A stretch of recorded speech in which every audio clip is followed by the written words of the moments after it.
Alright, so this is a 2004 Oldsmobile Alero oil pan removal install. I'll be trying to just take it out, reseal it with new silicone and put it back up, hoping it's just a silicone gasket. You got to take out the positive battery terminal or negative, or take out both, I don't care. Just take out one of them minimum. You have to remove the starter that's under there, the compressor that's right there, and then you have to remove the belt too.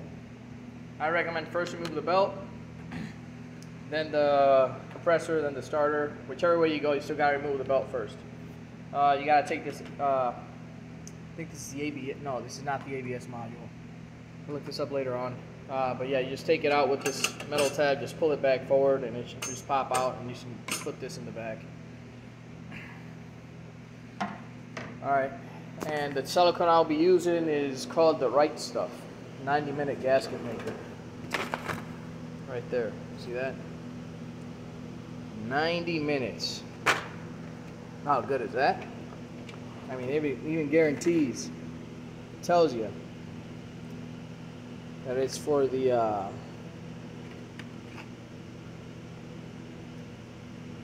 it's to be sealing in 90 minutes, so the vehicle can return back to service quickly. This is clear-cut stuff.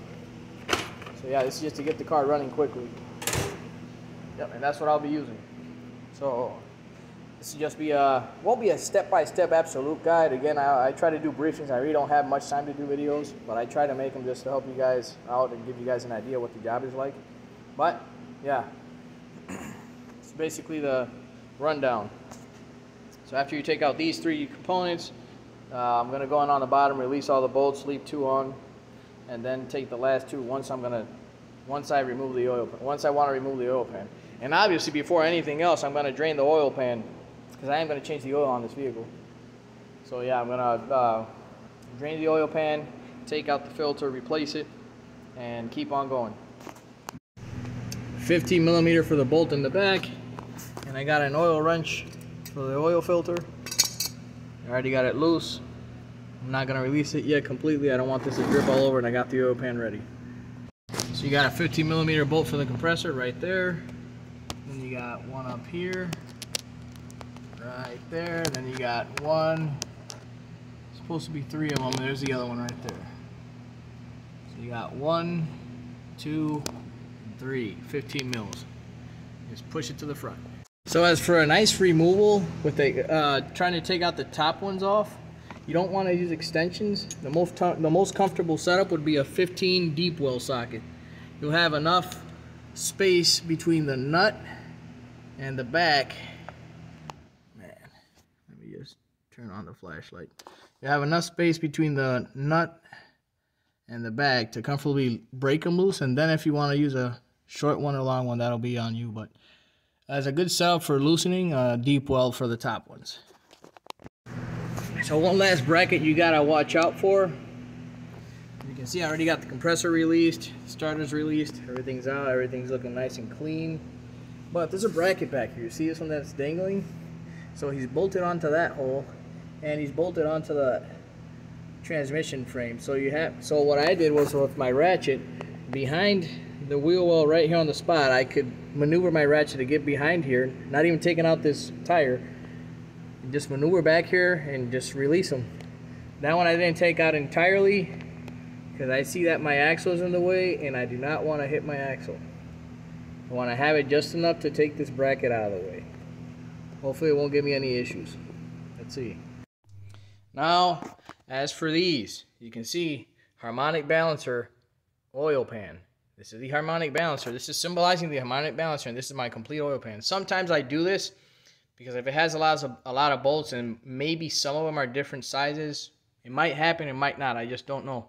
I'd rather play safe making a little map or a schematic to know which bolt goes where, just in case if one is an odd size. Now, as for this side specifically, this bolt, I use this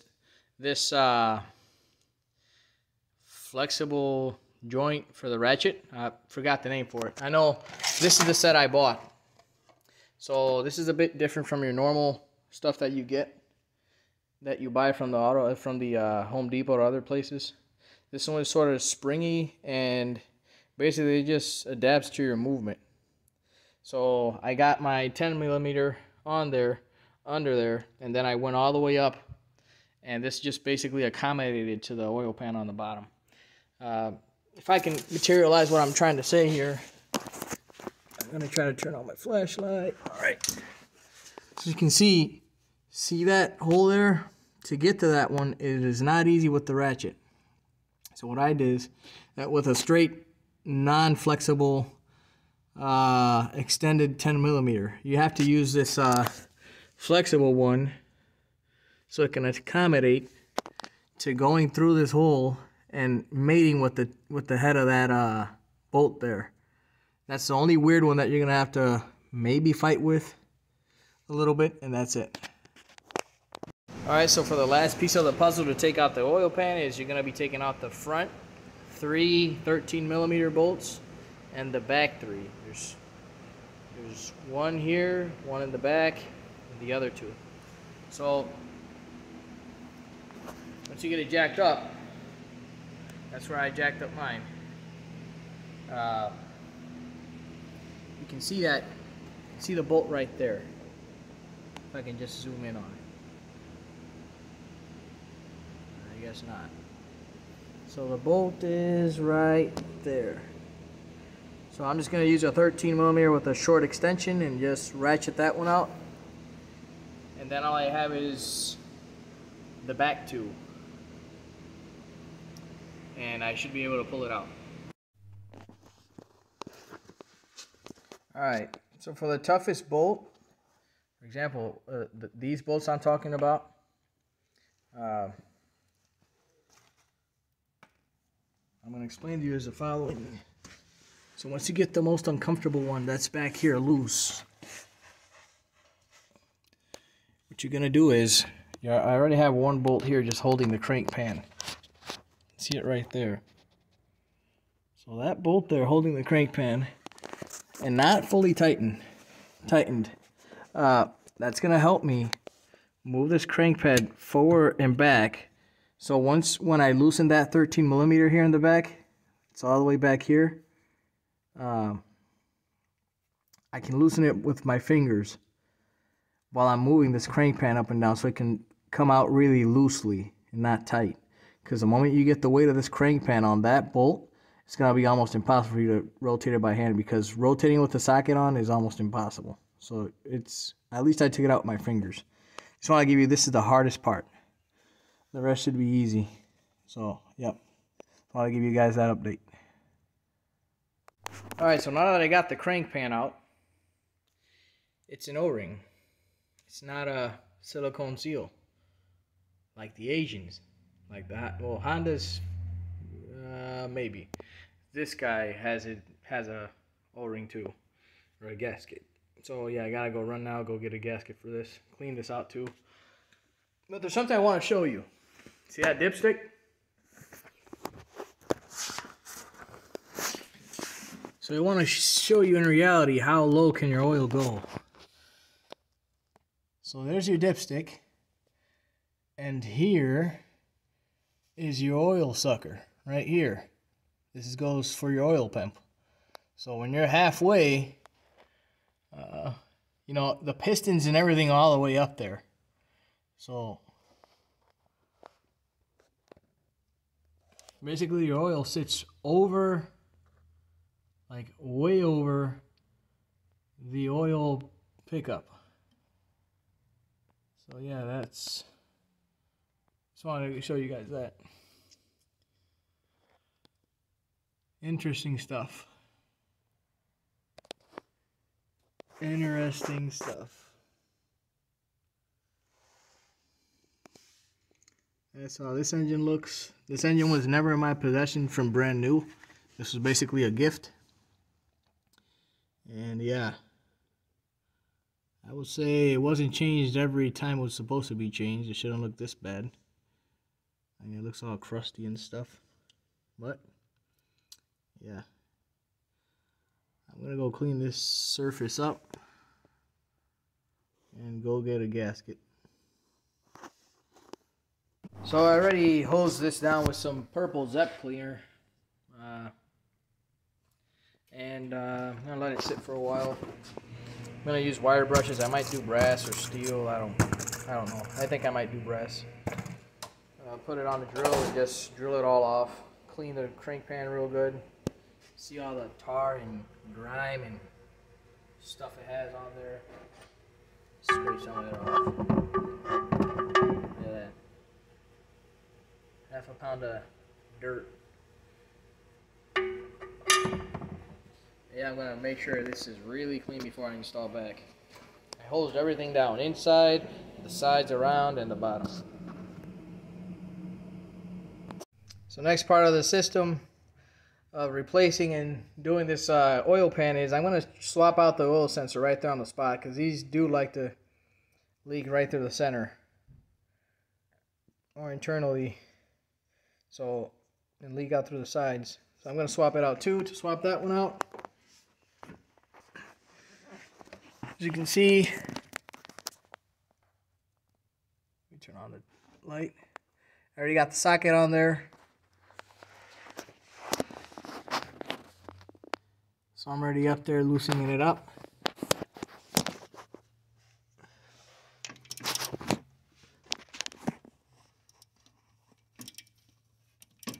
So I just take it out and put it back in. Take the new one in. Put the new one in and plug it back. And that's it. That's for the side job of doing the crank pan. And I have to clean all these little edges here. Just clean it off. Make sure I have everything cleaned out before I do the oil pan replacement. Sad thing, it's not a gasket type. It's not a silicone type. It's a gasket. So yeah, it was a bit of a bummer for me. I didn't like that, but it's just the way it's made. I'm gonna stop the video right there, looking at the sensor. All right, so this is the oil pan cleaned up. 90%. I got some areas there that are still dirty, but again, this is a 2004 car. I don't know if I might get 5 or 6 more years out of it. It's just too much to ask for. But did my best to clean it out. Looks pretty nice. Inside, I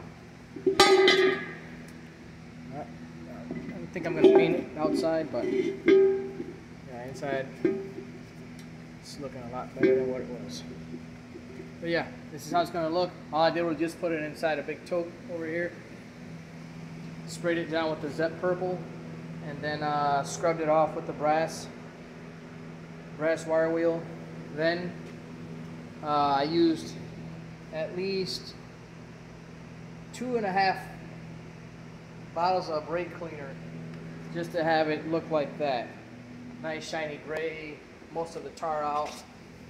Yeah, you want to use the degreaser in the wire wheel and a brush to scrub all the hard stuff off, and then the brake cleaner just to take off all the smudge and sludge and just break it down into pieces and just liquefy it. So at least that's what I see when I put brake cleaner on it. I see it all liquefy, and from hard it seems to go to soft and then just dilute. So yeah.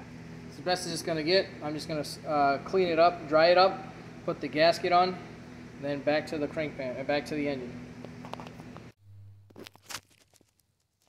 So as for the next part of this video of the crank pan, I'll be replacing the old O-rings with the new ones that brought the kit brought in. So I'm just going to take these old ones out with the pick, put the new ones on, just snap them on by hand. They should go all the way to the bottom out. And that's it. All right, so after getting everything thoroughly cleaned out, I painted my crank pan, oil pan. I'll put a little dab of grease on each corner there. At least that's what I saw under the right here on the mating surfaces. So you can see that I put a little dab there, another one on the other side, one on each corner. And now I'm going to proceed to install back this oil pan. You can see everything is just clean. The best as I could. All I used was a brass wire brush and just brushed around the whole surface, and everything came out pretty nice. So So yeah, let's see what happens now. All right, so my torque meter is at 18 foot-pounds for the oil pan. I use the gasket maker for all four corners. So the way I started torquing was center, and then center, crisscross, left and right, and then so center, center, and crisscross until I went all the way out. And then yeah, for the two corners over here, that's really almost impossible for you to torque down. What I did was I just put my flexible joint here, 3/8, and I torqued it down at 18. And then I went around the whole crank pan just to make sure that everybody was at 18. Then I went around with my 1/4-inch ratchet extension with the 10 on just to make sure everybody was the same. And then I went around and looked around. The part where I most doubted that it falls right is over here. But it looks perfect. You can see the gasket right there. The gasket's right in between. Wow, man, this phone is really bad. There we go. You can see the gasket right there, so it's sealed perfectly. That's what I'm looking for. That's the part I most doubted that it fell in right, because you know I'm always triple checking my stuff, and I know what's the weak points of mounting these things, and definitely that U right there is always a weak point. But it went in good. So what I'm gonna do is now jack this guy back down slowly, put the mount back, put the compressor on, starter on, and put some oil in it, a new filter. Obviously I'll be using Schaefer's. It's my brand. I love using that oil. It's a great brand. Great additives in it, great additive package, very competitive.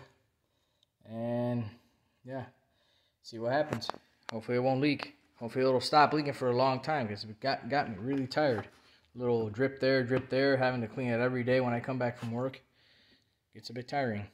So 6 hours of work today will be no hours of work for the rest of the years coming in if the engine doesn't break down. The only thing I suspect from this engine breaking down is the rocker arms. I repaired 2 in the back. I expect them to go bad later on in other areas, because that's the only weak spot of this engine, their rocker arms. So they have aluminum heads, and the brake and the bolts strip out, and then you have to repair them. The way I repaired them, you can look up on my video list. I do have a repair on this engine before, so look that one up. You'll see how I repaired the rocker arms on this vehicle before. I'll basically be performing the same thing again if it goes bad on either side of the engine. So I already did 2 sides over there. I expect one more to go bad if it goes bad over there, and then the rest should be over here in front, comfortable. So, yep. I think this is almost the end of the video. Again, I'm just going to reverse procedure everything back to place. I'm going to put the compressor back. I'm going to put the starter back. And you guys, if you guys already made it through the job of getting the crank pan in, you guys already know how to go do everything, how to install everything back again. So, just a real quick tip before we finish up this video. I did loosen that nut and the nut on the other side of the motor mount, just so I can have a little bit of slack in the motor mount itself, so I can align this quicker. It's just a better way to just not fight the engine in, wiggling it around. If you can just wiggle this guy around too, loose, and everybody just mates together as one. Alright, so as you can see here, I'm already filling up this filter with oil, lubed up the O-ring. I'm going to go right in there, install it. You see there's a port there's a male fitting for the filter. The filter right in there. I still need to install the starter. Yes, I know. I'm just so anxious to start up, but alright, so this guy's in. Oh man, what a bad move. Alright. Yeah, there's the filter installed. I'm gonna make sure this is tight. This nut, the bolt, crank bolt is tight, and I'm gonna clean this off. This is residue from the top. Hey, it's leaking already. I haven't even started. Yeah, I mean that would be really crazy, man. and saddening. But yeah, it's all good for now. So I filled that up. I think this is already tight, but I'm gonna make sure. I think it's a 15. Perfect, yes it is. I don't think it's tight. Sure.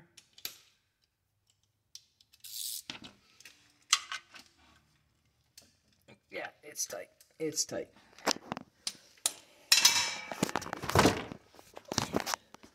I'm gonna go up here.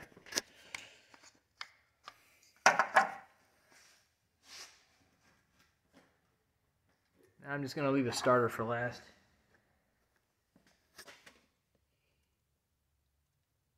The oil going in there. Jolly Rancher green.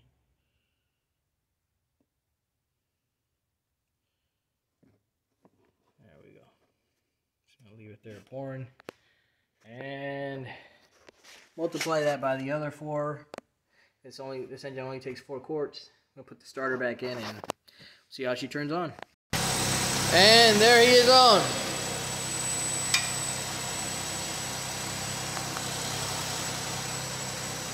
See if any leaks.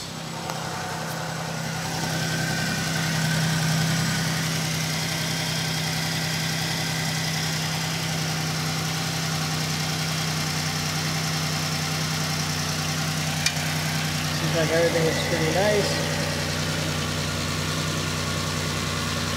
Nice and dry.